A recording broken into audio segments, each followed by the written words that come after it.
very old roof, rusted stacks here. Usually those stacks have to be painted, primed and painted in order to be fixed correctly with a new cap, of course, new collar, new boot. You can just tell by the age of these nails here, they're all rusted. The ridge is loose and chipped away. The shingles themselves are quite worn down. You can see all over here.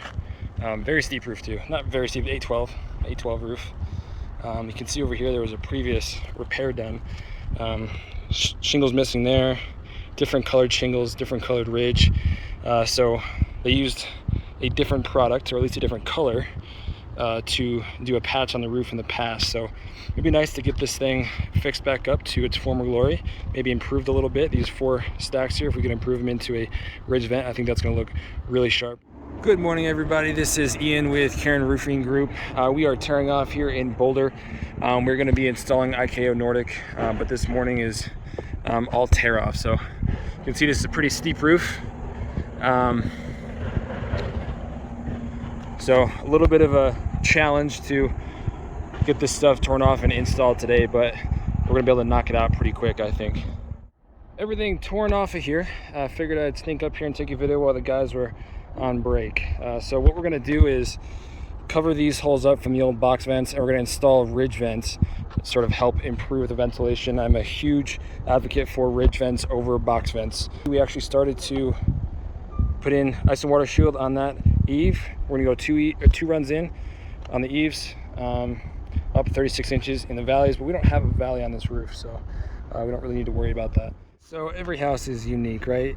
This one has this nice porch that comes out, which we're using it to stage our shingles, but it's got this ledge that is pinching old roof material. And so I think we're gonna remove this piece here. Might have to remove a couple of these pieces just to loosen this ledge up and get these shingles out and reflash this appropriately. All right, we are all done here in Boulder. I'm trying to walk very gingerly on this roof because it is 98 degrees right now, and this is an SBS roof, which means it is softer, and when it heats up it gets a little bit more malleable. So you know, in the cold it's really good, but in the summertime you just got to be careful when you walk on. This is a pretty steep roof. So this ridge here, I want to point out, this is that high definition ridge that you get with IKO Nordic. It is sitting on top of a ridge vent, so it's sitting a little bit higher than what you would normally see, but this design here where it's sort of coming around and folding back on itself, that's what makes it that high definition. So it looks really nice for this type of roof. Here was the solution here. We took this piece off, got all that cleaned out. We actually put metal all the way through across the top here underneath this piece, just because we were worried this is such an old piece, a lot of water might be able to make its way through, and we didn't want it getting all the way through. We wanted to stop it here with the metal and then have it drain off that direction.